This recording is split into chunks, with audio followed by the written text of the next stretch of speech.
Hi hello friends, இன்றைக்கி நம்ம கட்டுறது சமையல் சேனலில் நம்ம என்ன செய்ய போகிறோன்னா ஆட்டோட லங்ஸ் தான் செய்ய போகிறோம். அதை நல்லா வாஷ் பண்ணிவிட்டு 2 வாங்கியிருக்கேன் நான். நல்லா வாஷ் பண்ணி குட்டி குட்டியாக கட் பண்ணி வச்சுக்கிறேன். கொஞ்சம் பெரிய சைஸாக மீடியம் சைஸாக கட் பண்ணி வச்சுக்கோங்க. கட் பண்ணிவிட்டு அடுப்பு பற்ற வச்சு அடுப்பில் கடாய் வச்சுட்டு கடாயில் எண்ணெய் கொஞ்சம் ஊற்றிட்டு தேவையான அளவு எண்ணெய் ஊற்றிட்டு அதில் சோம்பு போட்டுக்கலாம். சோம்பு போட்டு கொஞ்சம் பொரிஞ்சதும் நல்லா ப்ரௌன்ஸாக பொரிஞ்சதும் நல்லா வெங்காயம் பச்சை மிளகா கீறி வச்சுருக்கேன்.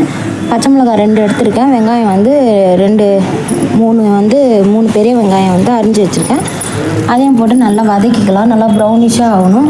நான் இஞ்சி பூண்டு தட்டி வச்சுருக்கேன். அதை ஃபஸ்ட்டே போட்டுக்கிறேன். போட்டுட்டு நல்லா வறுத்துட்டு இது கூடவே சேர்த்து இதெல்லாம் வெங்காயம் பச்சை மிளகா போட்டு நல்லா வதக்கிக்கிறேன். நல்லா ப்ரௌனிஷாக ஆகணும். பாருங்கள், நல்லா ப்ரௌனிஷாக வதங்குது. இது நல்லா வதங்கிறதுக்கு கல்லுப்பு கொஞ்சம் போட்டுக்கோங்க. நல்லா வதங்கும். கல்லுப்பு போட்டு நல்லா வதக்கிட்டு இது கூட மஞ்சத்தூள் ஒரு 1/4 டீஸ்பூன் சேர்த்துக்கிறேன். தேவையான அளவு மஞ்சத்தூள் 1/4 டீஸ்பூன் தான் போட்டேன் நான் 2 இதுக்கு. ஏன்னா கழுவும் போது நான் மஞ்சள் போட்டு கழுவிருக்கேன். நல்லா வதக்கிட்டு இது கூட தக்காளி ஒரு 2 தக்காளி கட் பண்ணி வச்சுருக்கேன். அதையும் சேர்த்துக்கிறேன். தக்காளி நிறைய போடாதீங்க, நல்லா இருக்காது. தக்காளி கம்மியாக போட்டுக்கோங்க. போட்டு நல்லா வதங்கிடணும். வதங்கிட்டக்கப்புறம் நம்ம கட் பண்ணி கழுவி வச்சுருக்கிற நுரையீரலை சேர்த்துக்கலாம். சேர்த்துட்டு நல்லா வதக்கி விட்டுடலாம். இதுலேருந்து நல்லா தண்ணியெலாம் பிரிஞ்சு வரும். அது வரைக்கும் நல்லா வதக்கிக்கலாம். சிலர் குக்கர்லேயே வேக வச்சு போடுவாங்க. அந்த மாதிரி பண்ணுறது இது சூப்பராக இருக்கும். இதுவும் அதுவும் ஒன்று தான். இப்படி பண்ணாலே போதும்.